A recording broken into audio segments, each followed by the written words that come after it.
Nous accordons sans cesse de l'importance aux choses selon qu'elles nous touchent personnellement. Nous sommes tellement gouvernés par les conséquences que peuvent avoir pour nous et nos intérêts, les circonstances et les situations que nous traversons. Là est vraiment la racine de la plupart, pour ne pas dire de tous nos maux. Nous sommes tellement attachés aux choses de la terre, aux choses temporelles. Cette vie exerce un tel attrait sur nous et ce monde revêt une telle importance à nos yeux. Le ciel et l'éternité ne sont pas aussi concrets pour nous que ne l'est ce monde. Ah, si seulement nous pouvions avoir cette vision et cette appréciation des choses célestes. Si seulement nous pouvions être saisis par la réalité de la vie éternelle, par le fait que tout dans l'éternité et dans le ciel est aussi tangible, et même beaucoup plus tangible que ce que nous connaissons ici-bas.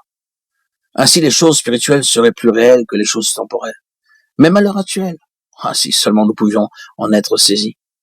Ne serions-nous pas davantage enclins à lâcher prise, à laisser ce qui occupe une si grande place dans nos vies?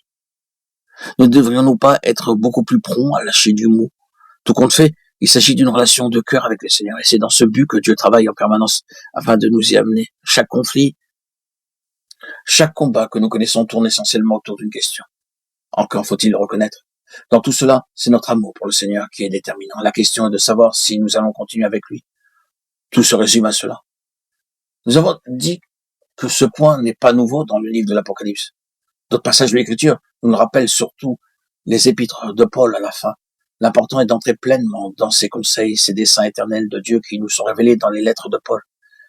Puis, une fois que ces conseils ont été mis en lumière dans les premiers chapitres de l'Épître aux Éphésiens, que nous sommes ramenés sur ce terrain et que l'apôtre nous montre la grandeur de ce plan en faveur de ce peuple élu, Paul poursuit son propos, non pas pour nous faire redescendre sur terre, mais pour faire ressortir cette partie du grand tout. Marcher d'une manière digne de la vocation qui vous a été adressée en toute humilité et douceur, avec patience, vous supportant les uns les autres avec amour. Ce verset ne nous dresse-t-il pas le portrait de l'agneau? Ne nous montre-t-il pas comment il faut marcher d'une manière digne de lui par rapport au dessein éternel de Dieu? Cela est clair, comme de l'eau de roche. Le texte dit, en toute humilité et douceur, avec patience, vous supportant les uns les autres avec amour. Ne distinguez-vous pas à présent trois étapes? Les trois premiers chapitres de l'Épître aux Éphésiens nous parlent de la révélation du dessein de Dieu. Ensuite, nous avons la marche dans l'esprit de l'agneau.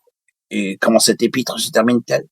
Marie, que chacun aime sa femme comme Christ a aimé l'Église, et s'est livré lui-même pour elle, afin de la sanctifier, en la purifiant, et en la lavant par l'eau de la parole pour faire paraître devant lui cette Église glorieuse sans tache, ni ride, ni rien de semblable. Les noces de l'agneau sont arrivées. Ce verset dit simplement de manière figurée que Dieu a atteint son objectif dans un groupe de personnes qui ont marché sur les traces de l'agneau, qui ont suivi sa voie.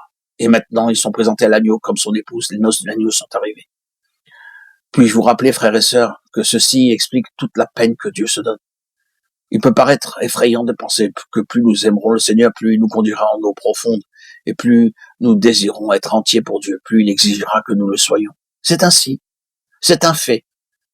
Dieu se donne un mal infini pour façonner ceux dont le cœur est vraiment décidé à le suivre. Et il ne leur épargnera rien. Il travaille en profondeur et sans relâche. Dieu saisit l'occasion quand nous prétendons que nous voulons être tout à lui. Mais n'allons-nous pas nous imaginer que Dieu regarde à notre degré de consécration pour nous délivrer de nos souffrances? C'est plutôt le contraire. Il en a toujours été ainsi. Les personnes les plus consacrées sont celles qui ont le plus souffert. Et Dieu se donne beaucoup de mal avec nous, ce qui ne devrait pas nous décourager. Cela devrait aussi nous éclairer sur bien des points. Si le Seigneur nous prend vraiment en main, c'est qu'il va faire un travail en profondeur, une œuvre parfaite. Et nous allons expérimenter de façon tout à fait extraordinaire le chemin de la croix et le chemin de l'agneau. Cela s'appliquera à tous les domaines de notre vie et aura pour aboutissement la proximité par rapport au trône de Dieu. Cette question est celle qui procure le plus de satisfaction au Seigneur et celle qui sert le plus. C'est intérêt, car il en sortira comme nous le verrons par la suite dans les prochaines publications audio. Une merveilleuse vocation et qui aura des répercussions dans toutes les régions célestes et ce, au siècle des siècles. Amen. Alléluia.